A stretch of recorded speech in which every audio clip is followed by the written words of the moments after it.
दुर्गा पूजा या दुर्गोत्सव एक हिंदू फेस्टिवल है। हर साल ये पूजा मनाई जाती है। पश्चिम बंगाल, उड़ीसा, असम, त्रिपुरा में ये पूजा की जाती है। देश के बाहर बांग्लादेश में और नेपाल में दशैन के रूप में देवी दुर्गा की पूजा की जाती है। इंडियन कैलेंडर के अकॉर्डिंग अश्विन महीने में यानी कि सितंबर अक्टूबर में देवी दुर्गा की पूजा की जाती है। माइथोलॉजी की माने तो राम जी ने रावण से युद्ध करने से पहले देवी दुर्गा की पूजा की थी। ये पूजा उन्होंने ऑटम में की थी, इसीलिए इस पूजा को अकाल बोधन यानी कि out of the season worship के नाम से जाना जाता है। इस पूजा में उन्होंने पहली बार माँ दुर्गा को महिषासुर मर्दिनी के रूप में पूजा था। पूजा के दौरान उन्होंने 108 नील पद्म और 108 दिए जलाए थे। ये रिवाज आज भी बरकरार है। ये पूजा 10 दिन मनाई जाती है। इस 10 दिनों में से आखिर के 4 दिन यानी सप्तमी, अष्टमी, नवमी और दशमी के दिन ज़्यादा धूमधाम से मनाई जाती है। कहा जाता है कि पहला दुर्गा पूजा 1500 शताब्दी में बंगाल पे मनाया गया था। फोकलोर्स की माने तो दिनाजपुर और मालदा के ज़मींदारों ने पहली बार दुर्गा पूजा मनाई थी। एक और सोर्स की माने तो ताहिजपुर के कंशो नारायण या फिर नोदिया के भावनानंद मजुमदार ने 1606 में पहली बार ये पूजा मनाई थी। 1800 शताब्दी के आखिर में इस पूजा को हम एक मर्केंटाइल क्लास के सोशल स्टेटस के रूप में देख पाएंगे और धीरे धीरे इसी पूजा को नेशनलिज्म से कनेक्ट किया जाएगा। जैसे जैसे टाइम बीतता जाएगा वैसे वैसे ही दुर्गा पूजा और देवी की जो मायने हैं वो बदलती रहेगी। यही ट्रांजिशन को हम थोड़ी डिटेल में जानेंगे। तो अपने अपने सीट बेल्ट बांध लीजिए और चलिए मेरे साथ।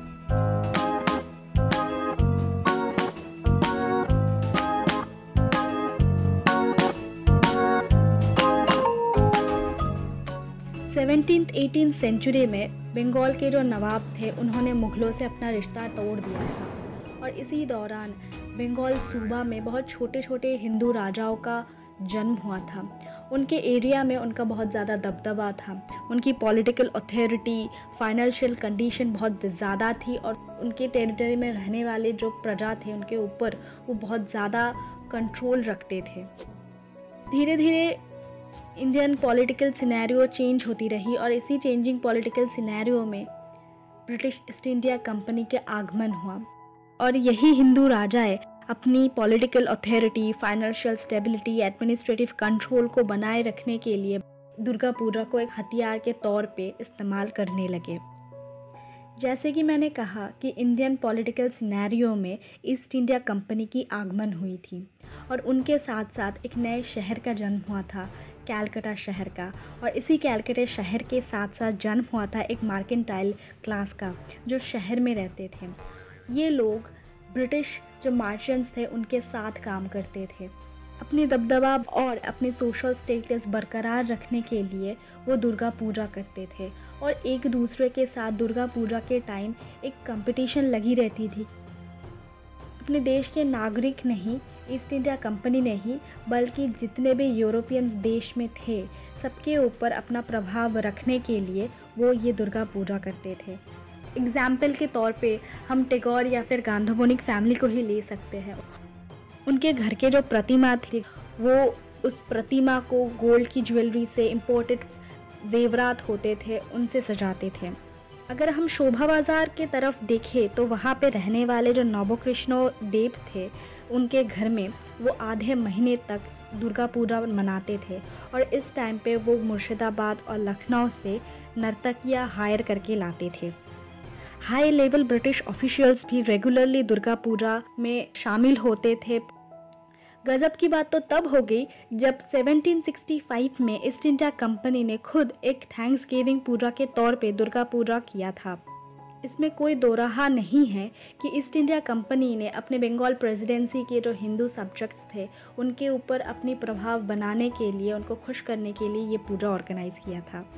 ईस्ट इंडिया कंपनी के ऑडिटर जनरल जॉन चिप्स ने अपने बीरभूम के घर में दुर्गा पूजा किया था। 1840 तक ब्रिटिशों का ऐसे पार्टिसिपेशन दुर्गा पूजा में बना रहा। 1911 में इंडिया का कैपिटल कैलकाटा से दिल्ली शिफ्ट कर दिया गया था और कैपिटल शिफ्टिंग के साथ साथ एक माइग्रेंट बंगाली क्लास भी कैलकाटा से दिल्ली शिफ्ट कर गया था गवर्नमेंट ऑफिस में काम करने के लिए। उन्होंने 1910 में पहली बार दिल्ली में दुर्गा पूजा ऑर्गेनाइज किया था, लेकिन तब उन्होंने कोई प्रतिमा का पूजा नहीं बल्कि मंगल कलश को स्थापन करके उसका पूजा किया था। ट्रेडिशनली जो दुर्गा प्रतिमा है उनके 10 हाथ है और 10 हाथों में भगवानों के दिए हुए 10 अस्त्र है। बंगाल में वो बस अकेली पूजा नहीं की जाती, उनके साथ होते हैं उनके 4 बच्चे कार्तिकेय, गणेश, सरस्वती और लक्ष्मी जी।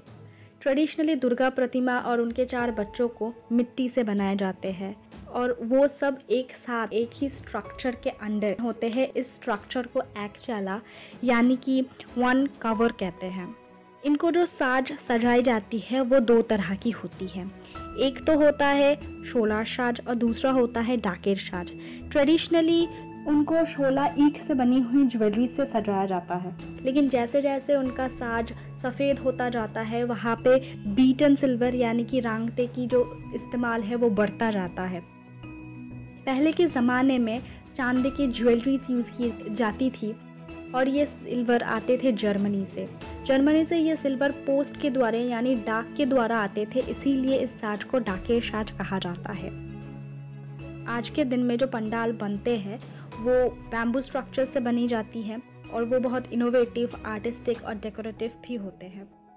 बातों ही बातों में बहुत दूर तक आ गए हम, तो फिर से वापस जाते हैं 19th सेंचुरी में। आगे बढ़ने से पहले आप प्लीज़ कमेंट कर दीजिएगा कि इस वीडियो में कौन सी पार्ट आपको ज़्यादा अच्छी लगी। तो चलिए आगे बढ़ते हैं।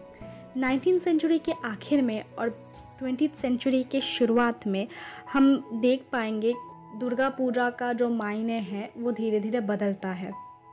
जो पहले मार्केंटाइल क्लास के अंडर था वो धीरे धीरे नेशनलिज्म की तरफ बढ़ता रहता है। जो नेशनलिस्ट लीडर्स थे वो दुर्गा पूजा को इस्तेमाल करते थे देश के युवाओं को देश के काम में लाने के लिए। देवी दुर्गा को 2 तरह से वो प्रेजेंट करते थे। एक तरफ देवी दुर्गा को शक्ति के रूप में दिखाया जाता था, जहाँ पे वो शक्ति प्रदान करते थे देश के युवाओं को ताकि वो देश को फ्री कर सके ब्रिटिशों की चंगुल से। दूसरी तरफ देवी दुर्गा को देश मातृका के रूप में पूजा जाता था, जहाँ पे वो खुद ब्रिटिशों के चंगुल में हैं और उनको बचाने के लिए देश के युवाओं को आगे आना पड़ेगा। अर्ली 20th सेंचुरी में लॉर्ड कार्जन की जो गवर्नमेंट थी उन्होंने इंडियन एजुकेशन सिस्टम में कुछ बदलाव लाई और इसी बदलाव के कारण गवर्नमेंट जॉब पाने में इंडियंस की लिमिटेशंस बढ़ गई। तब इंडियन न्यूज़पेपर में ये कहा गया कि देवी दुर्गा आए और ब्रिटिशों की कुप्रबंध से देश को बचाए। इसी दौरान 1905 में बंगाल प्रेसिडेंसी को बांटने की प्रस्ताव रखी गई और इसी टाइम पे एक सडन शिफ्ट आया दुर्गा पूजा के मायने में। दुर्गा पूजा को एक स्वदेशी कैंपेन की तरह प्रेजेंट किया गया। 1920 में गांधी जी ने अनटचेबिलिटी को अबॉलिश करने की मुहिम चलाई थी और इसी मुहिम से प्रेरित होकर जो बंगाल के हिंदू लीडर्स थे उन्होंने एक साथ मिलके दुर्गा पूजा मनाने की डाक दिया था। 1926 में सार्वजनिक यानी यूनिवर्सल पूजा का कॉन्सेप्ट है उसे लाया गया था। इस पूजा को कांग्रेस पूजा कहा जाता है and it was organized in the Maniktala in north Calcutta. Durga Puja nationalist movement से जुड़ी हुई युवाओं में कितनी पॉपुलर थी ये हम इस बात से लगा सकते हैं कि वो जब जेल में रहते थे तब उन्होंने ब्रिटिश गवर्नमेंट से दुर्गा पूजा की मांग किया था। ऐसा ही एग्जाम्पल हम सुभाष चंद्र बोस के टाइम पे देख सकते हैं। जब वो 1925 में मंडालय जेल में कैद थे तब उन्होंने उस जेल में दुर्गा पूजा मनाई थी। धीरे धीरे दुर्गा पूजा बदलती गई, दुर्गा पूजा का मायने भी बदलता गया। वो घर के बाउंड्री से निकल के एक सार्वजनिक उत्सव में तब्दील हो गए। इसी ट्रांजिशन के दौरान हम एक और टर्म से वाकिफ होते हैं, वो है बारोआरी। बारो का मतलब होता है 12 और यारी की मतलब होता है फ्रेंडली रिलेशनशिप। 1790 में हुगली के गुप्तीपारा के 12 ब्राह्मण दोस्तों ने इस कॉन्सेप्ट को इंट्रोड्यूस किया था। उन्होंने पहली बार बारोवारी पूजा यानी एक कम्युनिटी पूजा का आयोजन किया था।